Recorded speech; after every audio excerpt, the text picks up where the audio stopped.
샬롬, 주님께서 부활하셨습니다. 여러분이 보냈던 지난 고난주간의 시간을 예수님을 묵상하며 함께 보냈고, 그리고 예수께서 죽으시고 3일 만에 부활하심으로 우리에 대한 자신의 사랑을 확증하시고 그분의 능력을 나타내셨습니다.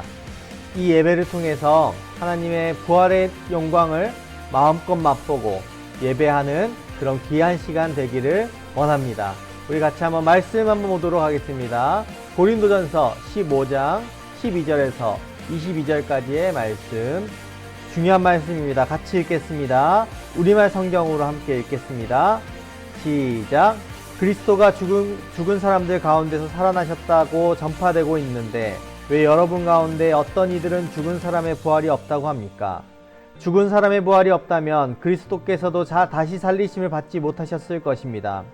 만일 그리스도께서 살리심을 받지 못했다면 우리가 전파하는 것도 헛되고 또 여러분의 믿음도 헛되며 또 우리가 하나님의 거짓 증인으로 드러날 것입니다. 만일 죽은 사람들이 다시 살지 못한다면 하나님께서 그리스도를 살리시지 않으셨을 것입니다. 만일 죽은 사람들이 다시 살지 못한다면 그리스도께서도 살리심을 받지 못하셨을 것입니다. 만일 그리스도께서 살리심을 받지 못하셨다면 여러분의 믿음도 헛되고 여러분은 여전히 자신의 죄 가운데 있고 그리스도 안에서 잠든 사람들도 멸망했을 것입니다. 만일 우리가 그리스도 안에서 가진 소망이 이 세상의 생명뿐이면 모든 사람들 가운데 우리가 가장 불쌍한 사람들일 것입니다. 그러나 이제 그리스도께서 죽은 사람들 가운데서 다시 살아나셔서 잠자는 사람들의 첫 열매가 되셨습니다. 한 사람으로 인해 죽음이 들어왔으니 한 사람으로 인해 죽은 사람들의 부활도 옵니다. 곧 아담 안에서 모든 사람이 죽은 것 같이 그리스도 안에서 모든 사람이 생명을 얻을 것입니다. 여러분, 삶 속에 수많은 정보들이 존재합니다. 그리고 우리는 그 수많은 정보들 중에서 무엇을 의지하고 무엇을 믿으며 살까 또 고민하는 삶을 삽니다. 야, 연세대가 좋대. 야, 고려대가 좋대. 여러분, 어디가 좋아요? 둘 다 좋죠. 내가 가는 곳을 우리는 좋게 만드는 것입니다. 야, 삼성이 좋아. 취업하긴 삼성이 딱이지. 야, 무슨 소리야, LG가 좋아. 여러분, 어디가 취직하기 좋습니까? 둘 다 좋은 것이죠. 여러분, 요즘은 너무 정보도 많고 거짓 뉴스들도 너무 많습니다.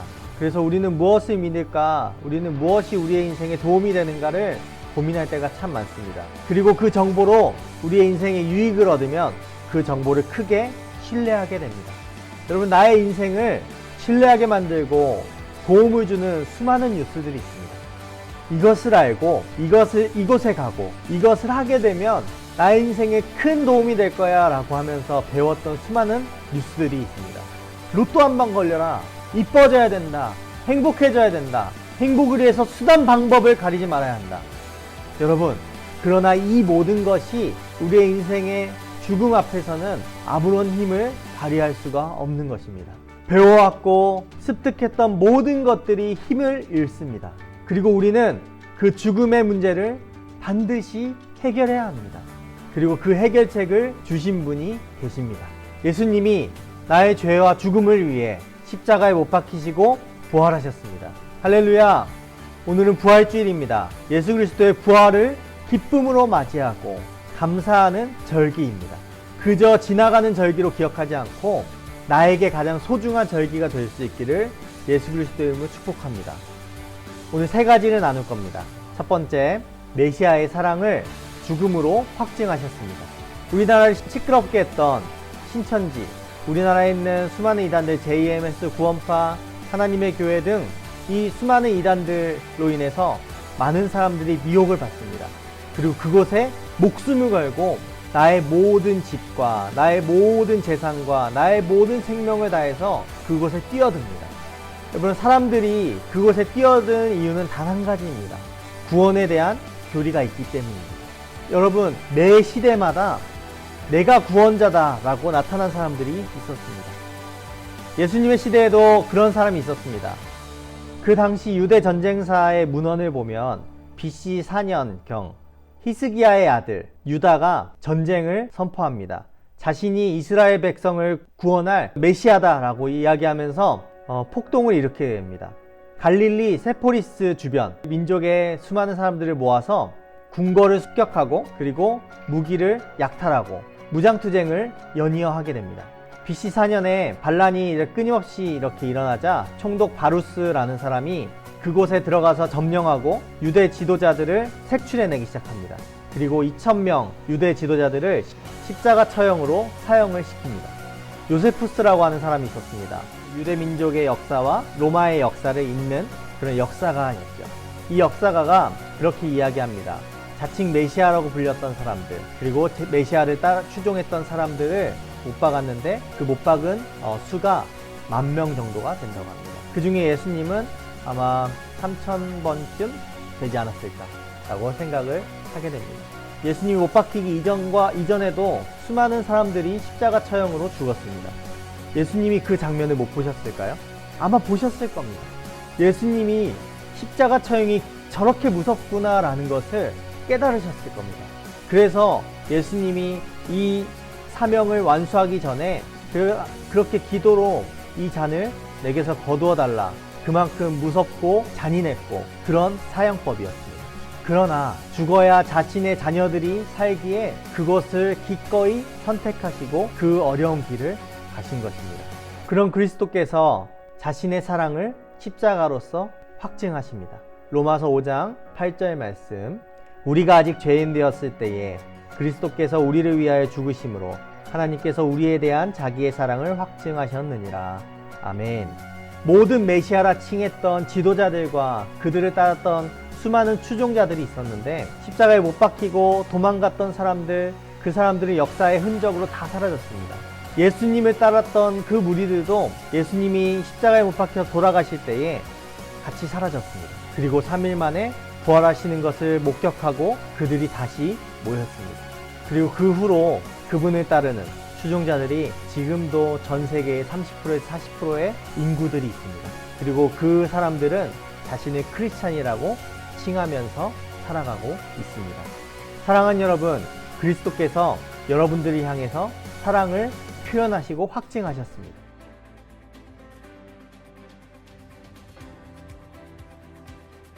두 번째, 메시아의 부활은 사실이고 우리에게 살 소망을 줍니다. 복음주의 설교자, 복음주의 목사님이신 존 스토트라는 목사님이 있습니다. 이분이 쓴 책에서 부활에 대해서 증명하는 글들이 있습니다. 첫 번째, 시체는 없다라는 것입니다. 빈 무덤과 사라진 시체를 찾으려고 노력했고 그것을 은폐하기 위해 수많은 이유들을 댔지만 사람들이 만들어낸 것이다. 적절한 설명을 하지 못한다라고 이야기합니다. 그리고 두 번째, 부활하신 주님이 제자들에게, 사람들에게 나타나셨다라고 이야기합니다. 부활 후에 막달라 마리아에게, 베드로에게, 엠마오로 가는 두 제자들에게 보이셨습니다. 사랑하는 여러분, 예수의 부활에 대해서 수많은 증거들이 나타납니다. 그러나 우리는 그것을 알면서도 믿지 않습니다. 그래서 우리에게 가장 필요한 것이 믿음입니다. 그리스도인들은 증거를 구하지 않고 믿음을 구합니다. 그리고 그 믿음을 증명해내는 사람들입니다. 여러분의 부활주일이 여러분 믿음 안에서 사실이 되고 하나님께 영광이 되어지는 부활주일 되기를 축복합니다. 세 번째, 메시아의 부활은 생명력을 주며 증거하는 삶을 살게 합니다. 22절 한번 읽어보겠습니다. 시작! 아담 안에서 모든 사람이 죽은 것 같이 그리스도 안에서 모든 사람이 삶을 얻으리라. 아멘. 부활 이전엔 제자들이 도망자가 되었습니다. 부활 이후엔 제자들이 증거자가 되었습니다. 수많은 제자들이 예수 그리스도의 죽음 앞에는 모두가 도망갔지만 그리스도를 만난 이후에는 생명력을 얻어 모든 사람이 죽음을 마다않고 순교를 각오하고 그리스도의 복음을 전파하는 일에 힘을 썼습니다. 베드로는 3,000명을 믿게 합니다. 그리스도를 위해 능력받는 일도 기뻐하고 능력받는 일을 마다하지 않습니다. 새로운 사람이 되었습니다. 여러분, 베드로의 변한 모습이 느껴지십니까? 야고보도 그렇습니다. 예수의 동생 중에 한 명인 야고보는 확실한 신자가 되어서 주의 사명을 따라 사는 제자가 되게 됩니다. 베드로의 두려움을 용기로, 야고보의 의심을 확신으로 바꾸어 가셨습니다. 그리고 이것이 부활의 능력입니다. 또 유대의 남은 자들을 그리스도의 교회로 바꾸셨습니다. 그것이 부활의 능력입니다. 사울을 사도 바울로 바꾼 것도 부활의 능력입니다. 여러분, 부활의 능력이 우리의 신앙에 생명력을 더해줍니다. 가장 낮은 열정에서 가장 높은 열정으로 변화시킵니다. 가장 어두운 곳에서 가장 밝은 곳으로 변화시키는 것입니다. 그분의 사랑으로 우리가 회복되고 그분의 부활로 우리는 살게 되었습니다. 길을 따라가고 진리를 따라가고 생명을 위해서 살다가 자신들의 인생을 마감합니다. 사랑하는 여러분, 사랑을 깨닫고 부활의 능력을 경험하면 나의 인생은 반드시 바뀌게 되어 있습니다. 순종하게 되고 헌신하게 됩니다. 여러분의 인생에 그리스도의 부활의 생명력과 그리고 부활의 능력을 증거하며 살아가는 그런 복된 여러분의 삶이 되기를 그리스도의 이름으로 축복합니다. 말씀을 맺습니다. 부활하심으로 죽음을 이겨내신 예수님께서 우리의 죽음을 책임지시는 분입니다. 부활의 능력은 절망에서 소망을 보게 하고 슬픔에서 기쁨을 갖게 하고 넘어진 자를 일으키게 합니다. 여러분, 부활의 능력을 경험하는 10대의 시절 될 수 있기를 그리스도의 이름으로 축복합니다. 여러분, 부활의 능력을 믿고 신뢰하며 살아가는 그런 여러분 될 수 있기를 그리스도의 이름으로 축복합니다. 제가 기도하도록 하겠습니다. 사랑해 주님 감사합니다. 주께서 베푸신 은혜를 기억하고 주께서 베푸신 은혜로 말미암아 내가 다시 새 삶을 살고 새 소망을 얻게 됨을 고백합니다. 주님, 너무나 감사드리는 것은 우리가 고난주간을 보내고 우리의 죄의 구렁텅이 속에 살았지만 그리스도께서 처절한 그 십자가의 고통으로 우리의 죄를 회복시키시고 다시 사심으로 우리에게 생명을 주셨습니다. 그 은혜에 감사드립니다. 하나님, 믿어지는 자들에게 하늘의 축복을 더하셔서 하나님 생명력이 있고 소망이 넘치고 하나님 산소망이 있는 사람처럼 증거하는 사람처럼 살 수 있도록 은혜를 더하여 주시옵소서.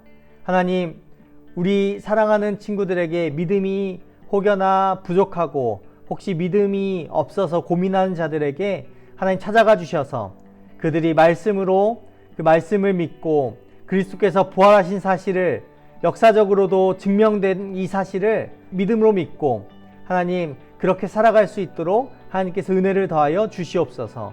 부활의 능력만큼이나 삶에서 생명력이 넘치고 소망이 넘치는 그러한 삶의 모습으로 인생을 살아낼 수 있도록 주께서 은혜를 더하여 주시옵소서. 하나님, 부활의 능력이 절실히 필요한 시대입니다. 하나님, 수많은 정보들로 인해서 내가 믿는 것들이 너무 많아지고 하나님, 내가 신뢰하는 것들이 너무 많아졌지만 나의 유일한 믿음이자 유일한 신뢰는 예수 그리스도밖에 없으니 그리스도께서 우리의 믿음이 되어주시고 우리의 신뢰가 되어 주시옵소서. 그래서 주께서 원하시는 삶을 살아드리고 하나님께 영광이 되는 삶을 살아서 모든 사람에게 존경받고 모든 사람에게 본이 되고 덕이 되는 삶을 살 수 있도록 주께서 은혜를 더하여 주시옵소서. 하나님 감사합니다. 주께서 방학을 끝내고 또 개학을 하게 하십니다. 하나님, 온라인 개학이지만 그 속에서 감사를 찾고 내가 할 일들을 최선을 다해서 해낼 수 있도록 주께서 은혜를 더하여 주시옵소서. 감사합니다. 예수 그리스도의 이름으로 기도드립니다. 아멘. 하늘에 계신 우리 아버지여, 이름이 거룩히 여김을 받으시오며 나라에 임하옵시며 뜻이 하늘에서 이룬 것 같이 땅에서도 이루어지이다. 오늘날 우리에게 일용할 양식을 주옵시고 우리가 우리에게 죄지은 자를 사하여 준 것 같이 우리 죄를 사하여 주옵시고 우리를 시험에 들게 하지 마옵시고 다만 악에서 구하옵소서. 대개 나라와 권세와 영광이 아버지께 영원히 있사옵나이다. 아멘.